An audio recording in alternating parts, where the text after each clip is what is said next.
আসসালামু আলাইকুম এভরিওয়ান, কেমন আছেন সবাই? আমরা আজকে গিয়েছিলাম শপিংয়ে কসকোতে এবং ওয়ালমার্টে। আপনারা জানেন যে কসকো একটা হোলসেল ক্লাবের মতো। কসকোতে বিভিন্ন সময় বিভিন্ন রকম জিনিস ডিসকাউন্টে দেয়। তো আমরা ওই দিন গিয়েছিলাম ডিসকাউন্টে একটা কাস্ট আয়রনের প্যান্ট কিনতে, কিন্তু গিয়ে দেখি যে সেটা শেষ হয়ে গিয়েছে। তো আমরা আমাদের প্রয়োজনীয় যেগুলো গ্রোসারি আইটেম ছিল সেগুলো কিনে নিয়ে চলে আসলাম। একটাই না নাকি? এরপর ওয়ালমার্টে গেলাম বেবি সিরিয়াল কেনার জন্য।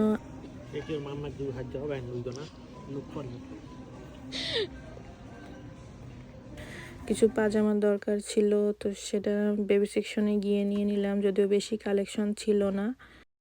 আরও দেখলাম হ্যালোউইনের ডেকোরেশনের জন্য কিছু পামকিন আর অন্য জিনিস ছিল। তো আজকের ভিডিও এই পর্যন্তই। ভালো থাকবেন সবাই। আসসালামু আলাইকুম।